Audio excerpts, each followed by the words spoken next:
Hello and welcome back to Student of the Gun Homeroom, and we want to give a quick acknowledgement to our new sponsor, ammoland.com, so check them out. Today we're going to talk about the ammo shortage, but we're not going to talk about ammo. And you're like, well, what do you mean? That doesn't make any sense. No, I'm going to say ammo shortage, have you learned your lesson? That is the big question. Okay, they say a wise man learns from his mistakes. Well, a wiser man learns from the mistakes of others and doesn't repeat those mistakes. Now, what do I mean? Well, the ammo shortage is a kind of a microcosm of what happens when you have a surplus of consumers or purchasers, or you have what they call supply and demand.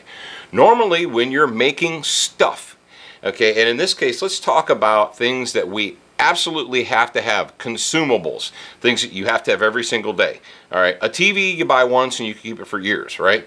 What do you have to have every day? Well, hey, human beings out there, what you need? Food, you need clean water, you need fuel, you need electricity, you need stuff like that every single day, right?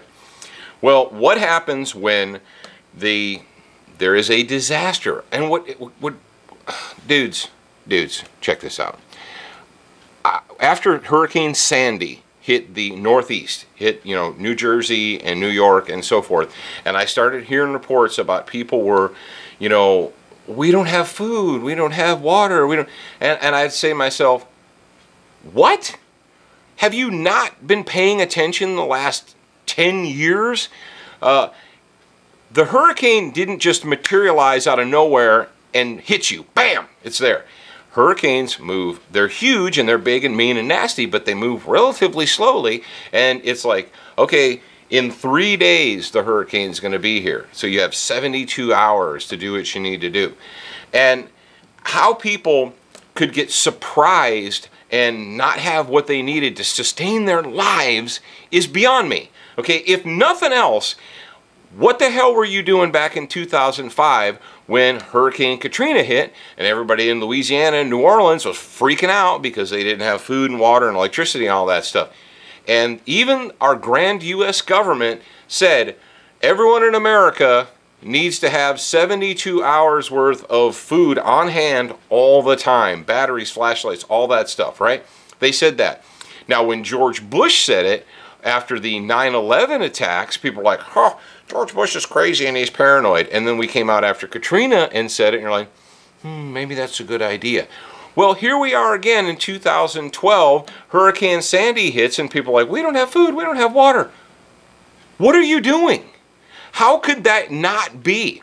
I'll give you a great example. Okay, I'm in my 40s, and when I was a kid, when I was a little kid, I remember every fall walking into the kitchen, or my grandma's kitchen or my mom's kitchen, and there they would be, and they had a big boiling pot of water on the stove, and they had all the jars out and so forth. And what were they doing? They were canning food. Okay, and my grandmother was not a doomsday prepper. Okay, my grandmother and my mother, every spring they would plant a garden. Every fall they would can food. It was just what you did. It wasn't some kind of grand, paranoid prepper scheme where we have to stockpile food, for the end of the world. No, people understood that your family needs to eat all the time. And so it's probably a good idea to have food on hand all the time. Not just, immediate, or not just at the last minute. We, as America, I'm going to look at you guys right now. Some of you are like, hey, Paul, I'm with you. I'm in the choir. If you're in the choir and you've already taken care of business, good on you. Okay, and some of you just have your heads so far up your butts that it doesn't matter what I say anyway, so why don't you just go back to watching cartoons or Dancing with the Stars. So I'll see you guys later. But for those of you that are kind of like, you need a little bit extra motivation, here's what I'm going to tell you. Stop being so freaking soft and fragile. We as Americans are not soft people. We're not supposed to be fragile people, okay? We're always the ones that were scrapping for a fight. Harden up, America. Geez Louise, how did we go from 2 generations, from my grandmother and my mother, to now where people can't even feed themselves for 24 hours? It's craziness. Stop doing it. It's not about being a doomsday prepper.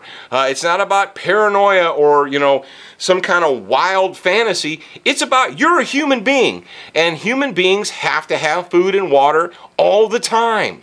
Okay? And sometimes stuff happens and the 24-hour Walmart is shut down.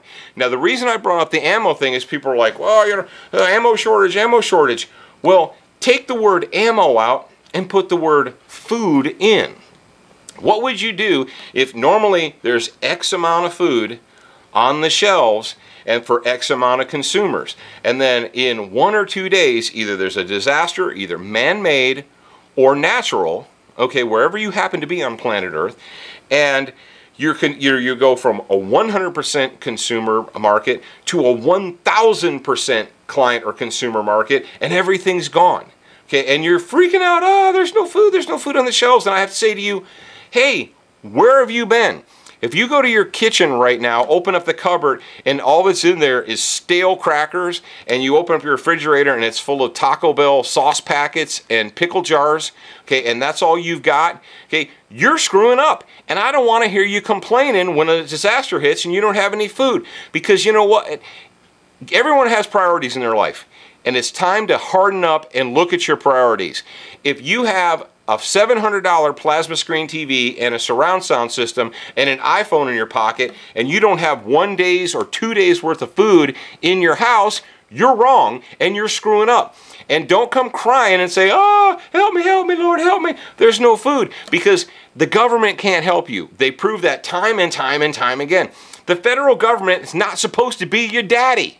All right? They're not supposed to step in every time you stub your toe and make things okay. That's your job, America. Take care of your business. If you don't learn anything else from this ammo crisis or shortage, you might need to understand that you should buy it before you need it, not wait and run out and crisis buy it. Because if you're crisis buying it, either A, it's not going to be there, or B, it's going to be ridiculously expensive because of supply and demand, and then you're going to cry because it's so expensive. So knock it off.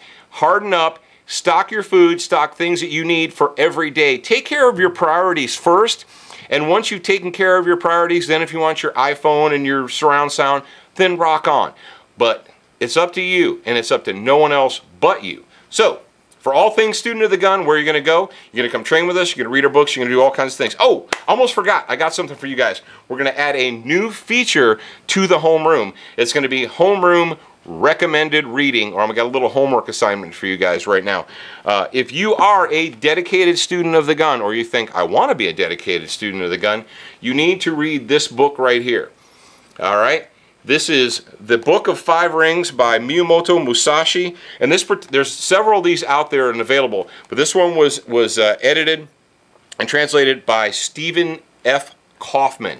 You want the Kaufman version of The 5 Rings by Miyamoto Musashi. Now, as an added benefit, what can you do? You can go right over to studentofthegun.com, you can click on our affiliates special offers page, and you can order it directly from studentofthegun.com through our affiliates. So go ahead and do that. So for all things Student of the Gun, go to studentofthegun.com and you've got your homework assignment.